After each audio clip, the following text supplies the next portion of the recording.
The Buffalo Bills just made a pair of sneaky good moves ahead of their Week 2 matchup against the New York Jets. We're going to talk about it today, but Bills Mafia, not every roster move, not every coaching decision screams headline. Some are quiet, some are under the radar. Some actually do, though, have meaning for your season, even if they don't make national media. And that's exactly what Buffalo did earlier this week. Two sneaky good moves. The first one was a punter upgrade, and the second one was signing Matt Prater, not just on the practice squad, but now on our active roster. But again, there's also this guy, Bobby Babich, on our defense. He's our defensive coordinator. We need to talk about him today. So those are the three things we're talking about today. These moves, a punter and kicker, I think they're going to stabilize the ship a little bit, but Babich might actually be the one drilling the holes at the bottom of the boat. These first two moves are much better than really what's happening in our defense, but we're going to break it down. We're going to talk about it. And today we're going to get right into it, talking about our punter, our new punter, Cameron Johnston. Again, this is not a move that's going to make a headline on your fantasy league. Punters do not matter in fantasy, and so a lot of people aren't talking about it. A lot of people aren't tweeting about it, but we did sign a new punter. Sean McDermott, Brandon Bean, they just signed this new guy who eerily looks actually like Sean McDermott. He might be his doppelganger, but Brad Robbins was our punter week 1 against the Ravens, and he had an awful game. He had one shot and one opportunity, and he did not do well. His EPA or his efficiency last game was literally the worst in the NFL.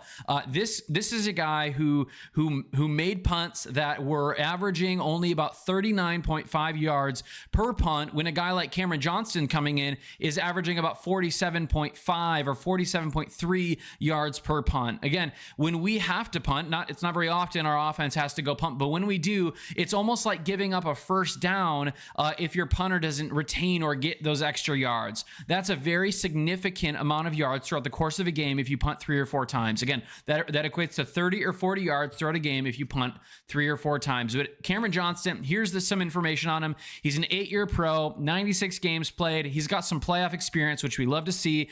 His net average throughout his career is 42.2 yards. His hang time is actually pretty good. It's 4.5 seconds and one of the lowest touchback rates in the NFL, which is really what we want to see, because we want to pin defenses, or we want to pin offenses rather, back behind their 20-yard line in some of those problem areas in the team zone, red zone. But he's got a career long of 74 yards, so he's got a cannon of a leg, or a howitzer, whatever you want to call it. But it's not flashy. He's not like a flashy signing. He's not a new wide receiver. He's not a safety. We all want a new safety. We all wanted Asante Samuel, or we all wanted Jabril Peppers or somebody. We want to trade for somebody, but this is not a flashy signing. This is just a roster move that leads to reliability. And again, in Buffalo weather down the stretch, that really matters. This is the definition of a sneaky good move. Again, not one that makes the national headlines, but one that's low cost. It's an instant upgrade, and he's playoff tested. But hey, before we get into the second and third bit of news today, I just want to welcome you again into this community. This is Crack the Table.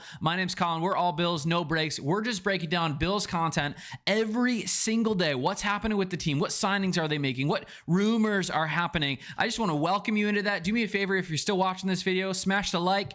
If you're not subscribed already, join our community. Put a comment down below. I'll have a question for you at the end of this video about Bobby Babich. But hey, stick with me. Let's get right now into our punter. Now, here's a picture, or here, let's get right into the kicker. Here's a picture of Tyler Bass sitting on the sideline watching Matt Prater absolutely dominate week 1. Again, the kicker situation has everything to do with Tyler Bass's injury. He's on IR with a hip or a groin issue. He's out for a minimum of at least 3 more games. Does that mean we should have the panic button on? Does that mean we should, have the lights flashing and worried? No, not necessarily. But it is really, really great that we could sign a free agent who can, again, stabilize the room, just like a Cameron Johnston does for our punting room, in this season when we have an injury on our roster at a pretty key position, especially kicker. Punter is pretty important, but I think kicker is especially important for our roster. It's an underrated position in the NFL, but at 41 years old, the Bills now have the oldest player ever to play on their roster, who offers and delivers stability when we frankly needed it most. We couldn't have Ray Davis out there kicking field goals. I would not have trusted him at the game-winning field goal at the end of the game, though that's a fun storyline, and in the preseason that was fun to talk about. But Matt Prater, again, 18 years in the NFL. He's got almost an 84% 50% field goal. He's made field goals almost 84% of the time. In the NFL record, he's got an NFL record 81 field goals from 50 plus yard. And Bass, again, Bass is probably the long-term guy, but Prater, he's the guy who's going to keep us alive right now. And in the next 3 to 4 or 5 weeks, he's going to be our starting kicker. And again, that's not just filling a hole. That's a sneaky good roster moves that saves you in September so that our win-loss column as we go into January is going to be where we want it to be. But again, same story as Cameron Johnston, low cost, instant upgrade, playoff tested. But I want to get into talking a little bit about Bobby Babich. We've got to talk about our defensive coordinator here a little bit. Here's the thing: the punter, the kicker, maybe some sneaky good moves, maybe not headlines, but this guy, Bobby Babich, I'm starting to worry about him. I'm a glass half full kind of guy. You know that if you've been watching the videos.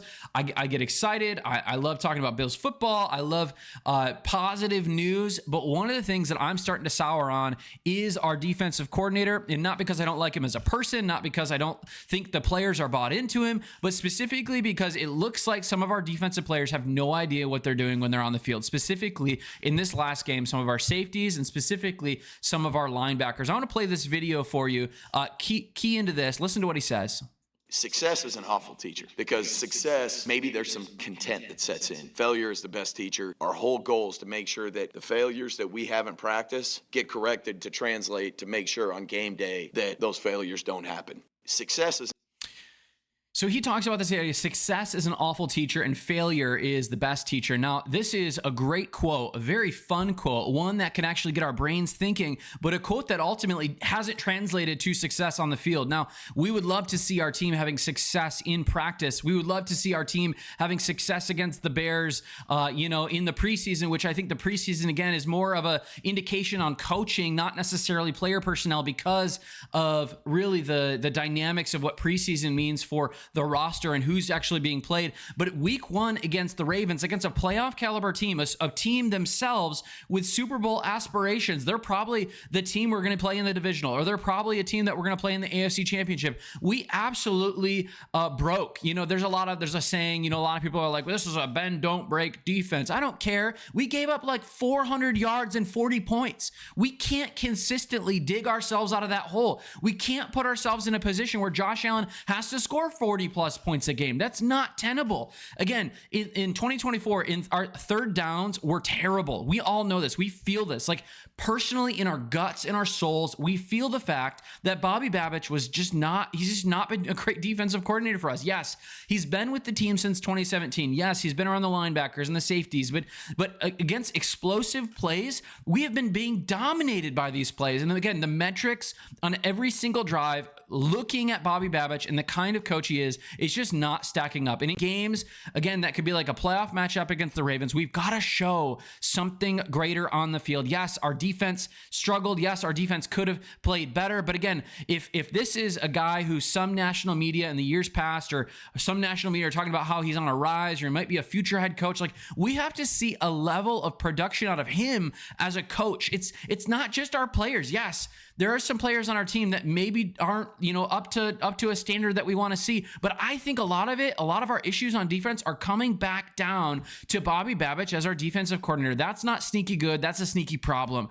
Here's the maybe ironic part of his video. We've had so many failures the last 4 months, the last 14 months, that we should see a level of success on the field right now, and we are just not doing that. Bills Mafia around the world is asking this question: is our defense going to show up and actually show that they can be a competitive unit in the NFL, or are they going to continue to rank, 30th in defense against DVOA? It's not tenable. We can't go and win playoff games with a defense like that. So what do we take from this? Well, one, again, I think Prater, I think Johnston, they're stabilizing the ship.